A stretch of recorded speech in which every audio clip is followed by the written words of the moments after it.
Assalamualaikum to Dr. Hidayah. We are from Group 2 will be presenting about our topic, which is good agriculture practice standards in other countries and current issues of GFSI in crop commodities. Before we move on, let me introduce you to our group. We consist of 5 members, which are Aishah, Anis, Marli, Arisha and myself, Liana. So let's move on to the first slide. The first country that we chose is Thailand. Thailand established good agriculture practice back in 1988. The Thai government then created the QGAP standard for food safety certification in 2004. During the following year, the Thai Chamber of Commerce, in collaboration with the National Food Institute of Thailand and Thailand's Kasetsart University, launched Thai GAP. Thai GAP is a standard for fruit and vegetable production quality management that focuses on food safety and standardized production systems. It consists of 2 levels, which are Thai GAP Level 1 for exporting manufacturers and Thai GAP Level 2 for domestic sales.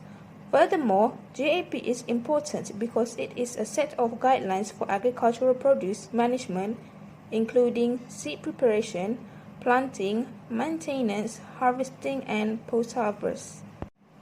The goal of Thai GAP is to develop safety standards for domestic and international markets while minimizing environmental impact. Meanwhile, the objective aims to produce food crops that are able to meet the safety standards while minimizing the negative impacts on the environment. Besides that, Thai GAP standard consists of water quality, cultivation area, pesticides issues, on-farm stock and transport of produce, crop protection, production process, post-harvest handling, and records. Thailand has been developing its own QMS based on existing international standards for on-farm quality and safety for Thai produce. Quality Management System Scheme is a management system that aims to prevent, eliminate, or reduce physical, chemical, and biological hazards while also producing pest-free and marketable fresh fruits and vegetables from the farm to markets and or the processing. Hi, my name is Aishah. I will be presenting about GAP standard in Japan. Japan Good Agricultural Practices was established in 2006 by retailers and farmers to harmonize the GAP scheme in Japan. Japan GAP was adopted by the majority of Japan's major retailers and it quickly became the industry standard GAP scheme. The goal of Japan GAP is to establish agricultural production that is consistent and sustainable for people, environment, economy, as well as to build trust among producers, distributors, and consumers. Meanwhile, the objective of Japan GAP is to achieve agricultural product safety, agricultural production sustainability, worker safety and protection of human rights, and well-organized agricultural product sale management in farm throughout Japan, East Asia, and Southeast Asia. Japan GAP was developed through collaboration between agricultural producers, wholesalers, food manufacturers, and retailers, and is based on the Japanese agricultural context and legal regulations. There are also methods for agricultural production process management that the Ministry of Agriculture, Forestry, and Fisheries of Japan recommends, and several initiatives which are trustworthy farm management, securing food safety, ensuring environmental protection, and securing worker safety. It is important that the standards are feasible and simple to implement for agricultural producers in the long run, while also ensuring agricultural production management that meets consumer and food industry stakeholders' expectations. It should serve as a benchmark for agricultural producers' trustworthiness because the ultimate goal of Japan GAP are to protect consumers by ensuring the safety of agricultural products, to conserve the environment on the planet, and to achieve sustainable farm management at the same time. Hi, my name is Mali. Moving on to the third country, which is New Zealand. NZGAP standard defined as the good agriculture practice that apply to horticulture production system in New Zealand. It is also an assurance program in New Zealand that certifies a variety of fruit and vegetable crops. The GAP standard in New Zealand is reviewed every 4 years or whenever a significant change is required.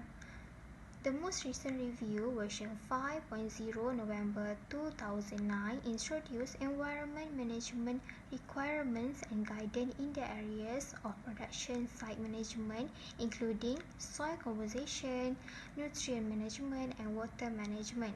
Future versions of New Zealand GAP are intended to align with the requirements of regional plans and may be strengthened in key areas to enable this. Now let's look under how New Zealand GAP assures standard for good agriculture practice. Firstly, GAP in New Zealand refer to good agriculture practice that apply to New Zealand production system. Their adoption is validated by an independent third-party audit which result in crop certification. Next, GAP in New Zealand refers to regional control rules and industry program where they exist.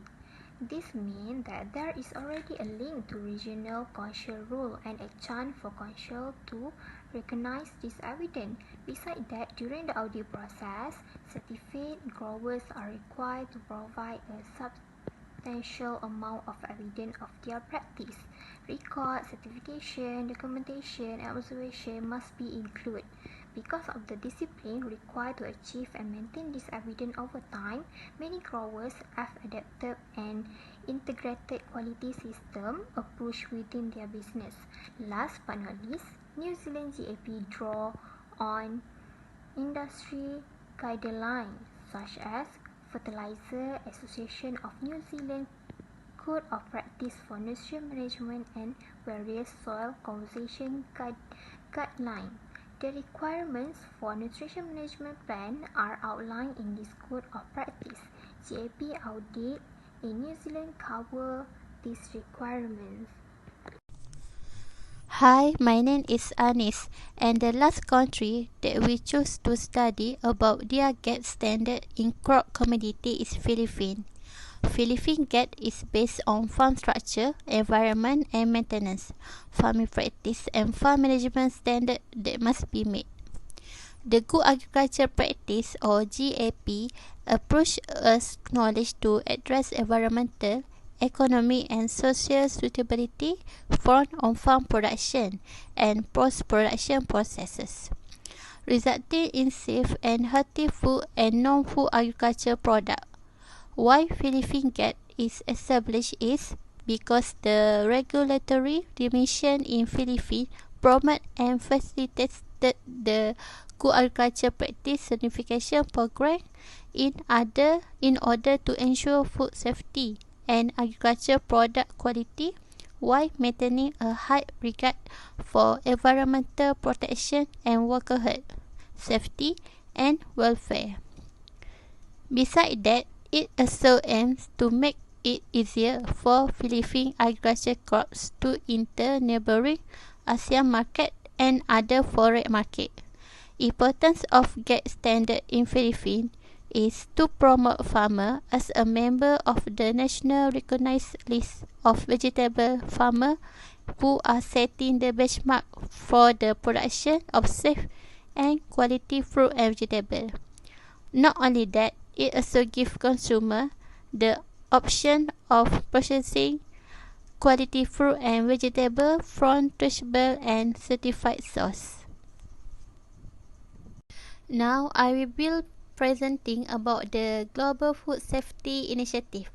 The Global Food Safety Initiative or GFSI is known as an organization of the Consumer Good Forum.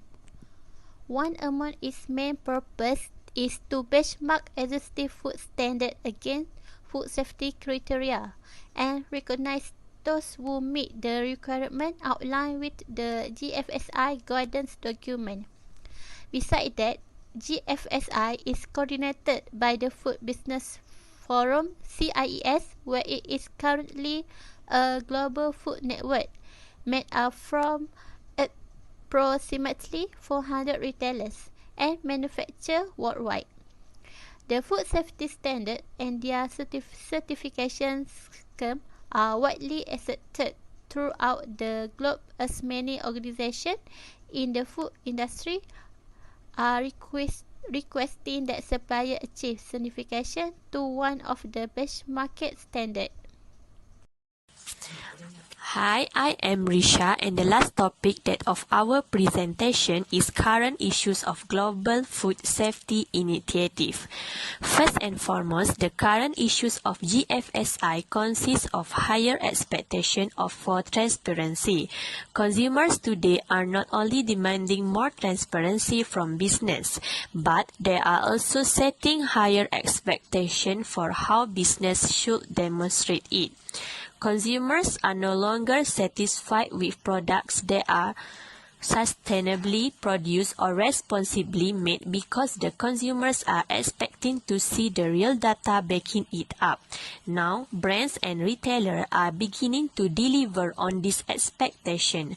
All published supplier lists to have an effort to provide consumers with more data by finding new ways to engage more deeply with shoppers, such as providing detailed farm and sustainability information. The next issue for global food safety initiative includes no room for error, which is consumers will likely become less accepting of food safety incidents and abandon a retailer at the first sign of an incident. There is no room for error and immediate action is the key. When a food safety incident occurs, business need to address the root issues quickly. Take steps now to discover who is involved in the supply chain down to primary production and are alert with critical information that needed to react immediately to a crisis. Therefore, instead of relying on others, take control of own supply chains and the situation at hand. With greater supply chain visibility comes greater control. Besides that, new technologies abound in GFSI also is one of issues in GFSI. New technologies promise to transform the food industry through improved safety and increasing the supply chain transparency. For example, blockchain aims to secure data, optimize transparency, and promotes collaboration between supply chain partners. Another issue of the global standard for food safety is that it focuses on senior management commitment, where senior level commitment is vital for the establishment of a healthy food safety culture and ensuring any food safety system to be effective by guarantee that is fully implemented and developed.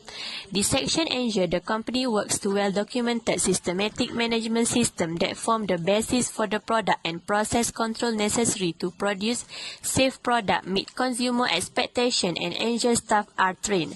Furthermore, the issues of food affordability, availability, quality and safety, and natural resources and resilience across a set of 113 countries.